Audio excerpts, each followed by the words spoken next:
चलो class 10 last class में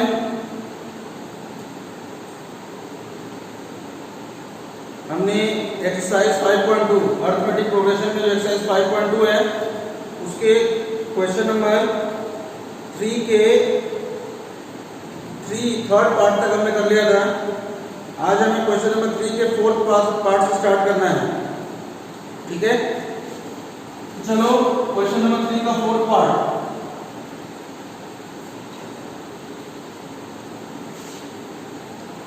-4 फिर टोटल 4 बॉक्सेस बने हुए हैं, 1 2 3 4 और फिर लास्ट में दिया हुआ है 6। ठीक है, तो हमें इन चारों बॉक्स में कौन कौन से नंबर आएंगे वो लिखने हैं। तो देखो कैसे होगा ये।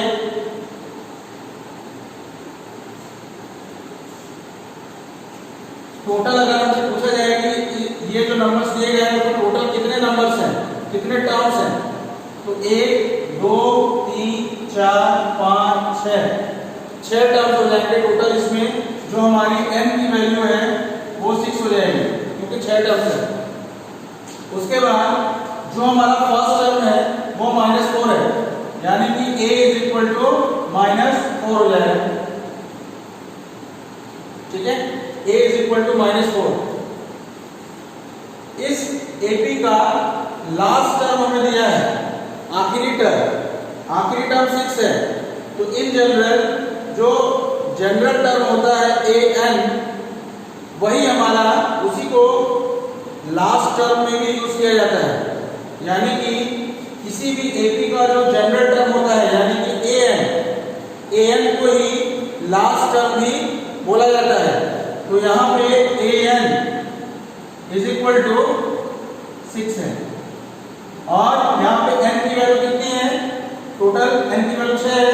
इसका मतलब ये an की जगह हम क्या लिखेंगे, a6। बात समझ में आ रही है, क्योंकि ये छठवां टर्म है। a6 = 6।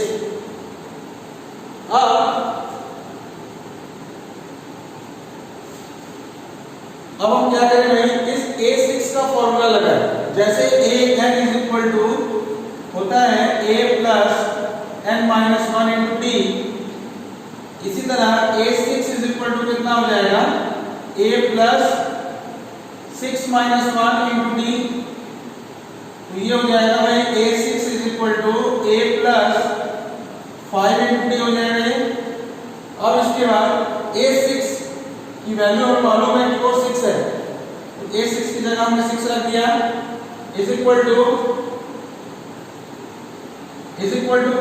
यानी कि -4 + 5 × t, 5 × t हो गया। अब इसके बाद क्या करें भाई, -4 को लेफ्ट साइड में लेके आए तो ये +4 हो जाएगा। तो यहाँ से 6 + 4 यानी कि 10 हो जाएगा। 10 = 5 × t। तो इसको हम इस तरीके से लिख सकते हैं 5 × d = 10। तो d = हो जाएगा 10/5। तो 5 × 1 = 5, 5 × 2 = 10, तो d = आ गया 2। ठीक है, d की वैल्यू 2 आ गई। अब जैसे d की वैल्यू 2 आ गई तो अब हम क्या करें, देखो हमें 4 बॉक्स दिए गए हैं। तो अगर हम इस AP की बात करें तो पहला बॉक्स जो होगा वो हमारा सेकंड टर्म होगा। ये सेकंड टर्म, फर्स्ट टर्म -4 है, ये सेकंड टर्म है, फिर ये थर्ड टर्म है, ये फोर्थ और ये फिफ्थ। यानी कि हमें सेकंड टर्म निकालना है, थर्ड टर्म निकालना है, फोर्थ टर्म निकालना है और फिफ्थ टर्म निकालना है। ये 4 टर्म हमें निकालने हैं और इसमें हमें a की वैल्यू मालूम है और d हमने यहाँ से निकाल लिया है। तो अगर a और d मालूम है तो हम सारे के सारे टर्म निकाल सकते हैं।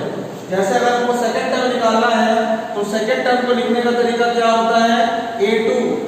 ठीक है, और a2 कितना होता है भाई, हमने बताया था कि अगर a और d मालूम है तो सेकंड टर्म को लिखने का तरीका क्या होगा, a2 = हो जाएगा a + d, यानी कि a की जगह है -4 प्लस डी की जगह है 2, तो ये हो जाएगा -4 + 2 यानी कि -2। ठीक है, अब इसके बाद थर्ड टर्म चाहिए हमें, तो a3 = a + 2d यानी कि -4 + 2 इंटू डी की वैल्यू 2 है, तो ये हो जाएगा -4 + 2 इंटू 2 4, ये हो जाएगा 0। तो थर्ड टर्म ले लिया। अब फोर्थ टर्म के लिए a4 ये हो जाएगा हमारा a + 3d, तो a की जगह -4 + 3 इंटू डी की जगह 2, तो -4 + 3 इंटू 2 हो गया 6, तो -4 + 6 हो गया 2 + 2, a4 की वैल्यू आ गई। अब इसी तरह a5 निकालें, a5 = a + 4d, तो a की जगह है -4 + 4 इंटू डी की जगह 2, ये हो जाएगा -4 + 4 इंटू 2 8, तो ये हो जाएगा +4। ठीक है, तो इसका मतलब जो हमारे 4 टर्म्स होंगे वो कौन कौन से होंगे भाई? जो सेकंड टर्म होगा वो हमारा कितना होगा? -2, थर्ड टर्म 0, फोर्थ टर्म +2 और फिफ्थ टर्म +4। ठीक है, देख लो भाई आंसर है।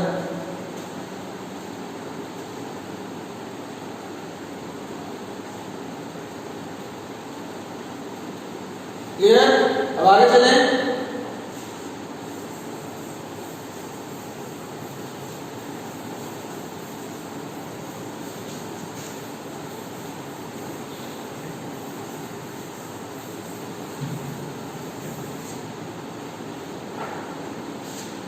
फिफ्थ पार्ट,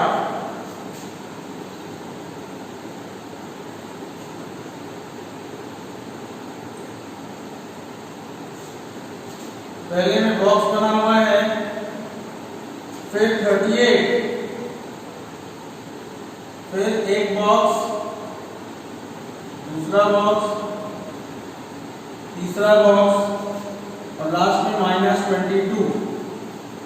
ठीक है, तो अब देखो हमें पहला टर्म निकालना है, थर्ड टर्म निकालना है, तीसरा, चौथा और पांचवा, ये टर्म्स हमें निकालने हैं। हमें इसमें दिया क्या क्या हुआ है, देखो टोटल इसमें अगर तुम्हें नंबर ऑफ टर्म्स की बात पूछी जाएगी कितने टर्म्स हैं, तो 1 2 3 4 5 6 यानी कि n = 6 हो गया।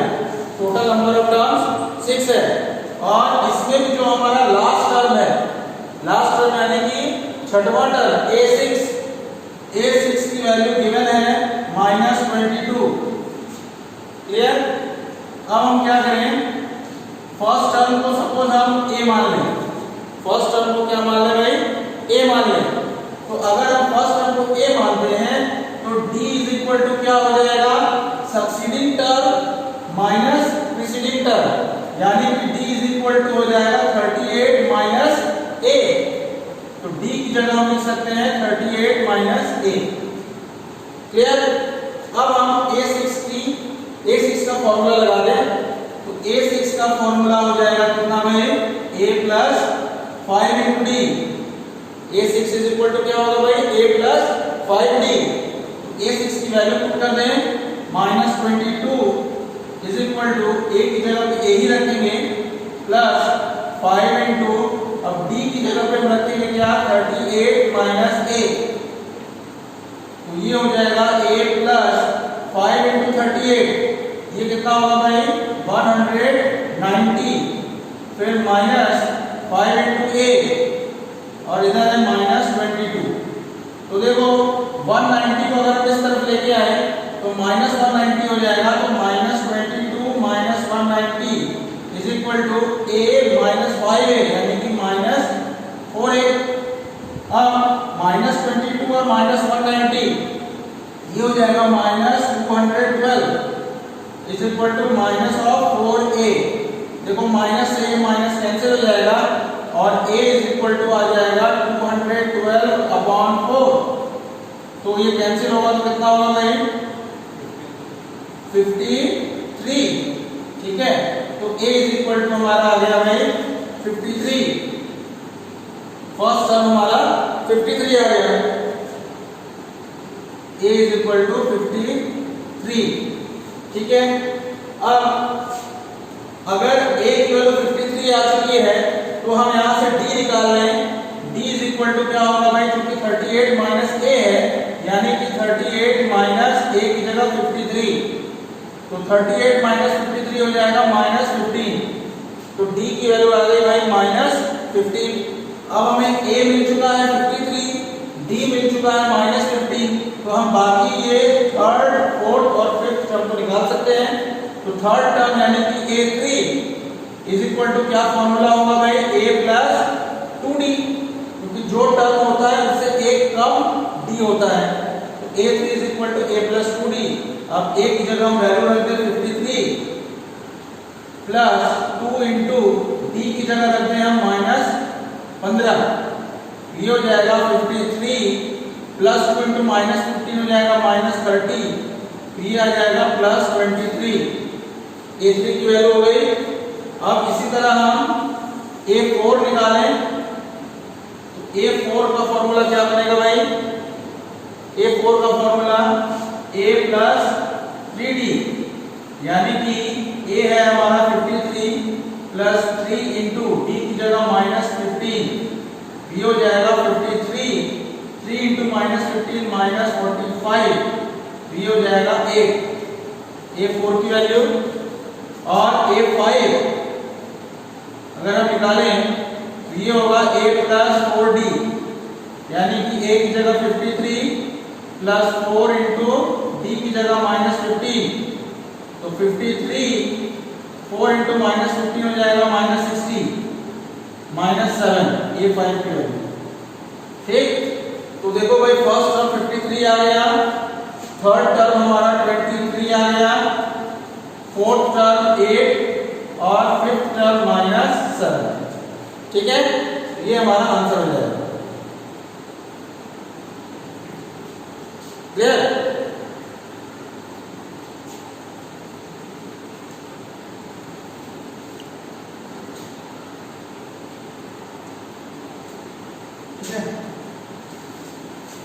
Next question number 4।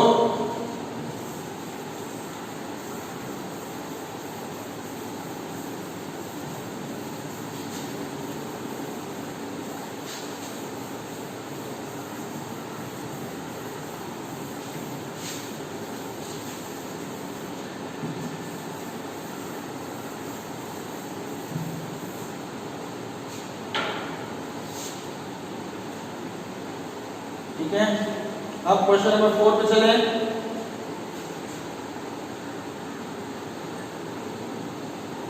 Which term of the AP 3, 8, 13, 18 3, 8, 13, 18 इस AP का कौन सा वाला टर्म 78 है? क्वेश्चन में ये बोल रहा है कि एक AP हमें दिया हुआ है 3, 8, 13, 18 और बोल रहा है कि इसका कौन सा टर्म हमारा 78 होगा। जैसे पहला टर्म 3 है, दूसरा टर्म 8 है, तीसरा टर्म 13 है, चौथा टर्म 18 है, तो इसी तरह कौन सा वाला जो टर्म होगा n की क्या वैल्यू होगी कि उसकी जो वैल्यू है, यानी कि n अगर है, मान लिया कि वो n है, तो n के करस्पॉन्डिंग जो an है वो हमारा 78 हुआ। जैसे n इज इक्वल टू 1 है, n इज इक्वल टू 1 है मतलब a1 ये दिया हुआ है फर्स्ट टर्म। अब n इज इक्वल टू 2 है, तो n इज इक्वल टू 2 के करस्पॉन्डिंग a2 की वैल्यू है 8। ठीक, n इज इक्वल टू 3 मतलब थर्ड टर्म, तो n इज इक्वल टू 3 के करस्पॉन्डिंग जो a3 है वो है हमारा 13। इसी तरह n is equal to 4, n is equal to 4 के करस्पॉन्डिंग जो हमारा a4 है वो हमारा 18 है। तो इसी तरह n की कौन सी वैल्यू होगी जिसके करस्पॉन्डिंग जो हमारा an होगा वो हमारा 78 होगा। ठीक है, तो देखो भाई इसमें हमें दिया क्या क्या हुआ है, a की वैल्यू यानी कि फर्स्ट टर्म दिया हुआ है 3d यानी कि कॉमन डिफरेंस हम सक्सीडिंग माइनस प्रीसीडिंग से निकाल सकते हैं, यानी कि 8 - 3 ये हो गया 5। n को हमें निकालना है कौन सा टर्म है, और an की वैल्यू कितनी है भाई, an की वैल्यू है 78। ठीक है, तो आप an का फॉर्मूला लगा दें, an is equal to a plus n minus 1 into d। an की जगह हम रखेंगे 78 is equal to a की जगह 3 plus n minus 1 into d की जगह 5। अब 3 को इस तरफ लेके आएंगे तो 78 माइनस 3 हो जाएगा is equal to 5 into n minus 1। अब 78 माइनस 3 हो गया 75, और फिर ये जो 5 है उससे हम डिवाइड कर दें is equal to n minus 1। तो अब 5 से 75 15 बार में जाएगा, इसका मतलब 15 is equal to n minus 1, और फिर -1 को अगर हम इधर भेज दें it implies that n is equal to 15 plus 1, इसका मतलब n is equal to 16। Answer मतलब कौन सा टर्म 78 होगा भाई, 16वां टर्म 78 होगा। 16th टर्म जो होगा हमारा उसकी वैल्यू कितनी होगी भाई, 78 हो जाएगी। क्लियर, आगे चलें क्वेश्चन नंबर 5।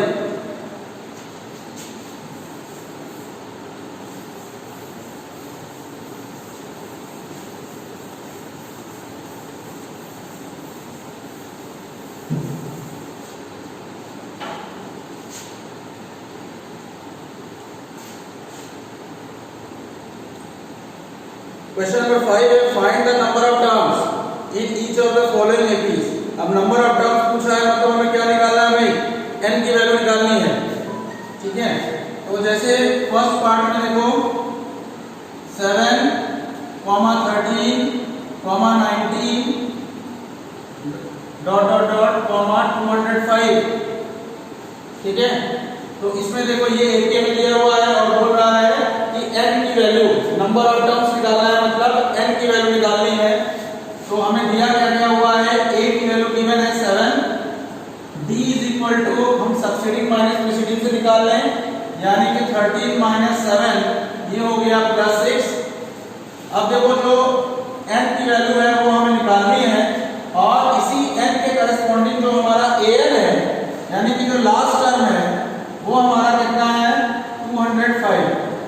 an की वैल्यू जो है वो 205 है, तो हमें n की वैल्यू निकालनी है। तो हम सिंपल an का फॉर्मूला लगा दें, an is equal to a plus n minus 1 into d। an की जगह 205 is equal to 7 plus n minus 1 into 6। 7 को इधर लेके आएंगे तो 205 minus 7 is equal to 6 into n minus 1। 205 में से 7 गया 198। ठीक है, अब ये जो राइट साइड में 6 है उससे हम डिवाइड कर देंगे is equal to n minus 1 जाएगा। अब 6 से 198 जो है वो 33 बार हो जाएगा, इसका मतलब 33 is equal to n minus 1। अब क्या होगा भाई, -1 को इस तरफ भेज देंगे तो +1 हो जाएगा, n इज इक्वल टू 33 + 1, यानी कि n इज इक्वल टू 34। तो टोटल कितने नंबर ऑफ टर्म्स हो जाएंगे, 34। आंसर ये देख लो। आगे चले, 5th का सेकंड पार्ट।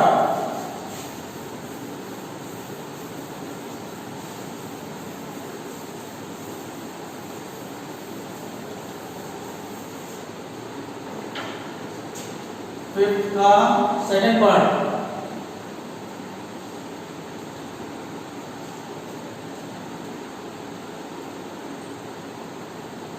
एटीन 15 होल 1/2 13 और लास्ट टर्म दिया हुआ है -47। ठीक है, तो अब हमें इसका नंबर ऑफ टर्म्स निकालना है, मतलब n की वैल्यू निकालनी है। तो देखो इसको हम 18 लिखें, अब इस 15 होल 1/2 क्या लिख सकते हैं भाई, 2 × 15 30 + 1 यानी कि 31/2 13 और लास्ट में -47। इसमें हमारा भाई a की वैल्यू है कितनी 18, कॉमन डिफरेंस यानी कि d वो निकालने के लिए क्या करेंगे सक्सीडिंग माइनस प्रीसीडिंग। तो 31/2 माइनस 18 अपॉन 1 हो जाएगा। तो ये 2 एलसीएम हो गया 31 माइनस 36 यानी कि -5/2। d की वैल्यू हो गई भाई -5/2। अब n की वैल्यू को हमें निकालनी है और उस n के करस्पॉन्डिंग जो an है उसकी वैल्यू दी हुई है -47। ठीक है, अब हम फॉर्मूला लगा दें an = a + n-1 × d। an की जगह पे -47 = a यानी कि 18 प्लस n निकालना है तो n की जगह पे n ही रखेंगे इंटू d की जगह पे -5/2। ठीक है, तो अब इस 18 को हम इस तरफ लेके आए तो -47 -18 हो जाएगा = -5/2 × n-1। ठीक, अब -47 और -18 कितना होगा भाई -65 = -5/2 × n-1। अब देखो भाई ये माइनस से ये माइनस कैंसिल हो जाएगा। अब उसके बाद क्या होगा क्रॉस मल्टीप्लाई कर लेंगे। 2 का मल्टीप्लाई ऊपर 65 में होगा और ये जो 5 है वो डिवाइड में आ जाएगा नीचे। तो ये हम लिख सकते हैं 65 × 2 डिवाइडेड बाय 5 = n-1। तो 5 से ये 65 कैंसिल होगा 13 बार में। तो 13 × 2 26 = n-1 हो जाएगा।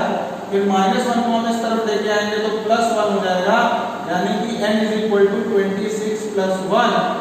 It implies that n = 27। मतलब कि टोटल हमारे इस एपी में कितने टर्म्स होंगे भाई 27 टर्म्स। क्लियर, चलो आगे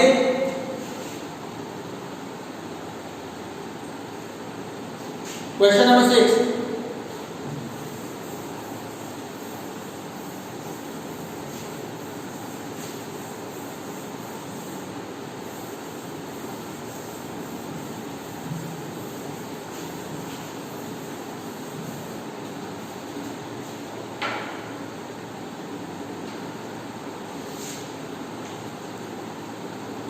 तो देखो भाई question number 6, check whether -150 is a term of the AP 11, 8, 5, 2 and so on। 11, 8, 5, 2 and so on। अब कह रहा है कि क्या -150 इस AP का कोई एक टर्म होगा। अगर कोई एक टर्म है तो वो कौन सा टर्म है ये निकालना है। ठीक है, अब देखो क्या मतलब क्या आए कि हम बता सकते हैं कि हाँ ये इस एपी का एक टर्म है। ठीक, तो अगर ये कोई एपी का एक टर्म है तो जो n की वैल्यू आएगी, n की वैल्यू हमें इस क्वेश्चन में निकालनी है, तो जो n की वैल्यू आएगी वो एक इंटीजर होना चाहिए, पॉजिटिव इंटीजर होना चाहिए। ठीक है, n की जो वैल्यू है वो फ्रैक्शन में, डेसिमल में या नेगेटिव में नहीं आनी चाहिए।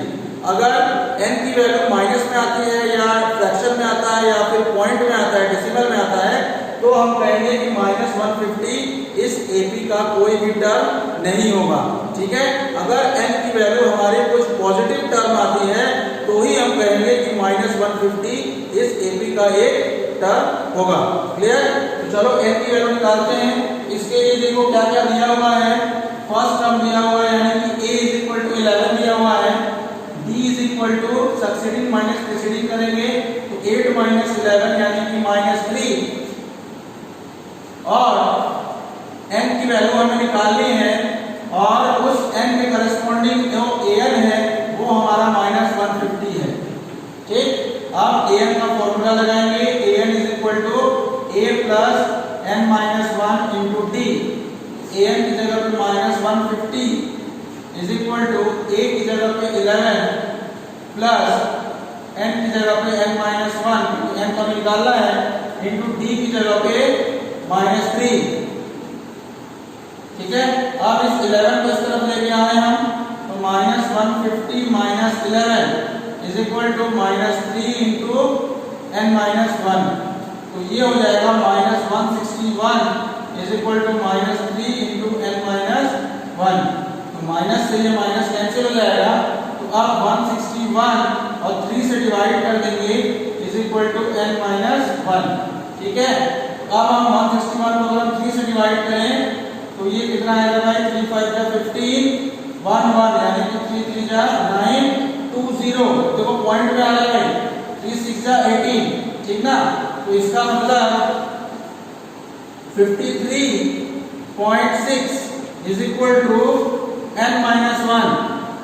तो यहां से हम लिख सकते हैं n is equal to 53.6 plus 1 तो यहां से n की वैल्यू आ जाएगी हमारी 54.6। ठीक है, तो अब देखो भाई n की जो वैल्यू है वो हमारी पॉइंट में आ रही है।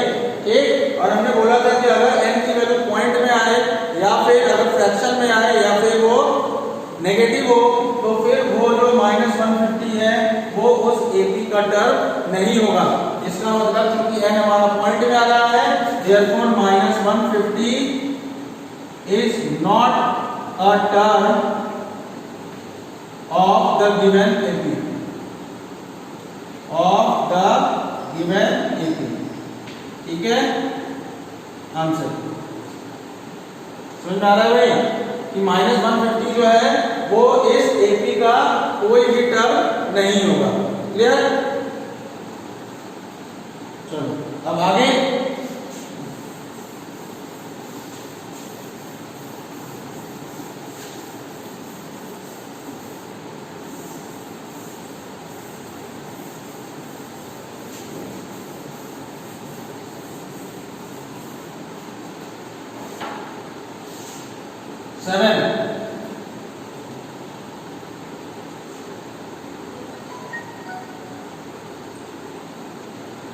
Find the 31st term of an AP।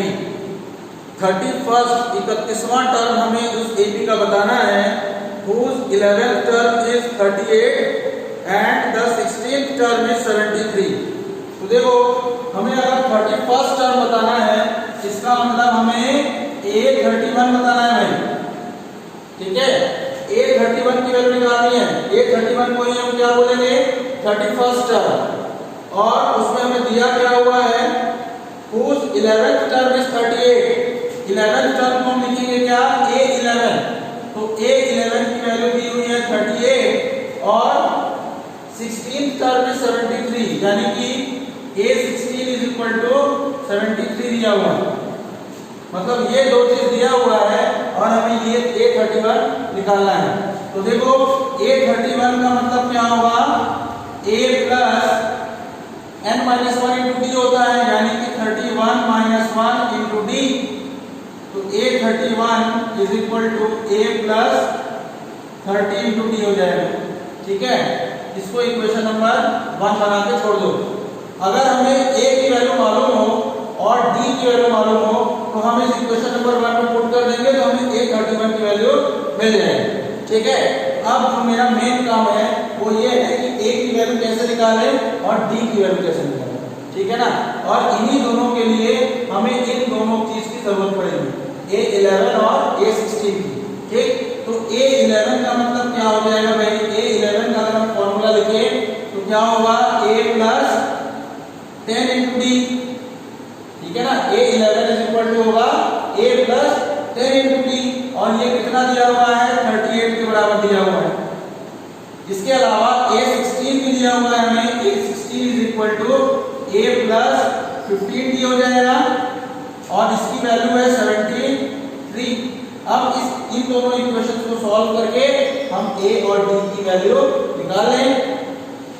तो दोनों इक्वेशन को सॉल्व करने के लिए क्या करना चाहिए भाई दोनों को माइनस कर दें तो ये माइनस हो जाएगा, ये प्लस है तो ये भी माइनस, ये प्लस है तो ये भी माइनस।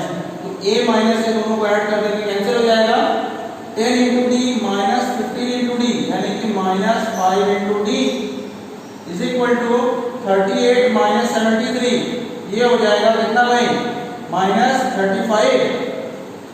बोलो भाई, माइनस 35 आ जाएगा। अब फिर माइनस से माइनस कैंसिल हो जाएगा, तो d इज इक्वल टू 35/5, 7 बार में कैंसिल हो जाएगा, 5 से 35, तो d की वैल्यू 7 आ गई। अब हम इस d की जो वैल्यू है वो चाहे पहले में या दूसरे, इन दोनों में से किसी भी एक में रख दें। सपोज हमने इस पहले वाले इक्वेशन में रख दिया, यानी कि a plus 10 into D is equal to 38, तो a की जगह a ही रखें, प्लस 10 इंटू डी की जगह हम रख दें 7 इज इक्वल टू 38, तो a प्लस 10 इंटू 7 हो जाएगा 70 is equal to 38, a is equal to 38 minus 70, a is equal to हो जाएगा माइनस 32। क्लियर, a की वैल्यू माइनस 32 आ गई और d is equal to plus 7, ये दो चीज आ चुका है। तो अगर हम a की जगह पे a की वैल्यू को रख दें और d की जगह पे d की वैल्यू को रख दें, तो हमारा देखो इक्वेशन नंबर 1 से a31 की वैल्यू आ जाएगी। तो from equation number 1, from equation 1, from equation 1 a31 is equal to a plus 30 into D, तो a की जगह है माइनस 32 प्लस 30 इंटू डी की वैल्यू कितनी है भाई, 7, तो डी की जगह 7 रख दिया, तो ये हो गया माइनस 32 प्लस 30 इंटू 7 हो गया 210, तो 210 में से 32 गया 178, ठीक है। तो जो 31st टर्म होगा वो हमारा कितना होगा, 178। क्लियर,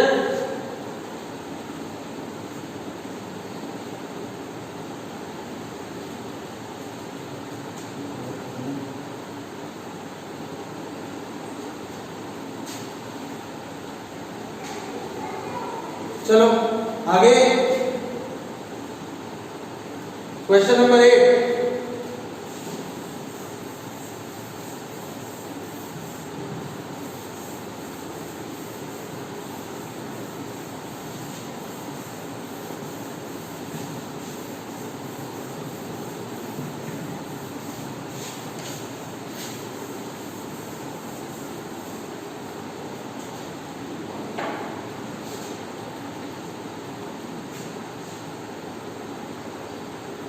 क्वेश्चन नंबर 8 देखो भाई, an AP consists of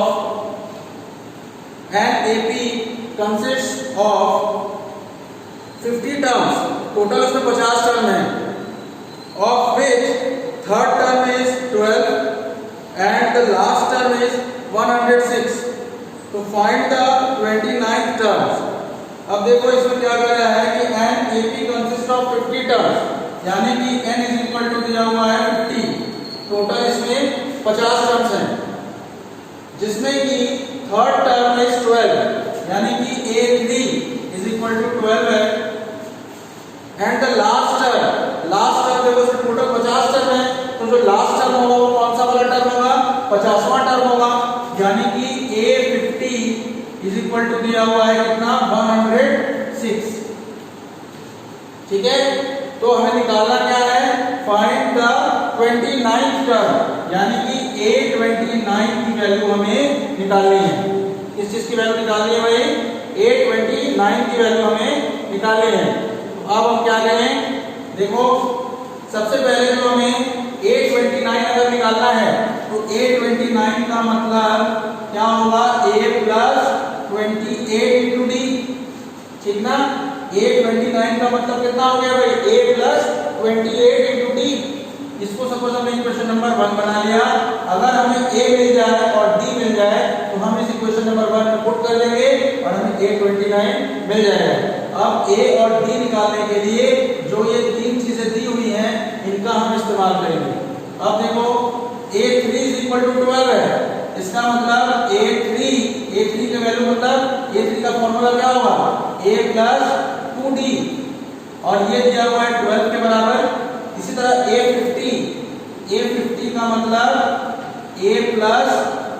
49D और ये हमें दिया हुआ है 106 के बराबर।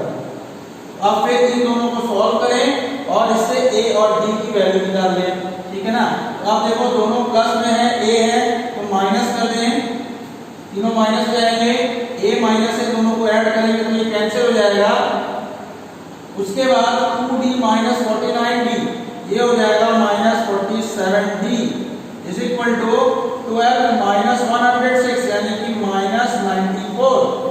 अब माइनस से माइनस कैंसिल हो जाएगा तो d is equal to 94 upon 47।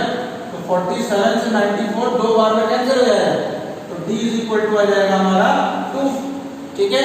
अब जैसे d की वैल्यू आ गई तो हम इन दोनों में से किसी भी एक में रख दें। सपोज हमने पहले वाले में रख दिया तो पहला वाला क्या है भाई a plus 2d is equal to 12। तो यहां से a की जगह पे a ही रखेंगे प्लस 2 इंटू d की जगह पे हम 2 रख दें इज इक्वल टू 12। ये हो गया a plus 4 is equal to 12।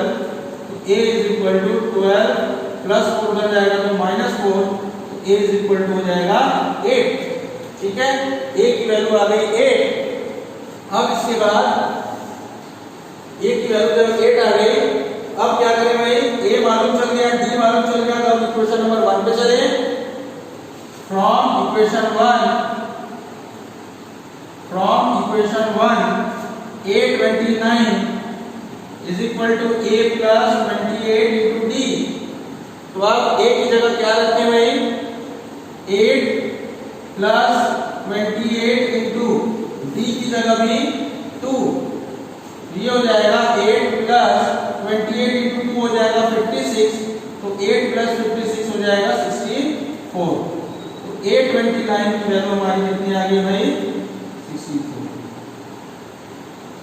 Answer, ठीक है। तो चलो भाई आज क्लास में इतना ही करेंगे। अब नेक्स्ट जो क्लास होगी उसमें मैं इसके आगे कंटिन्यू करूंगा, ठीक है। चलो ऑफ करो।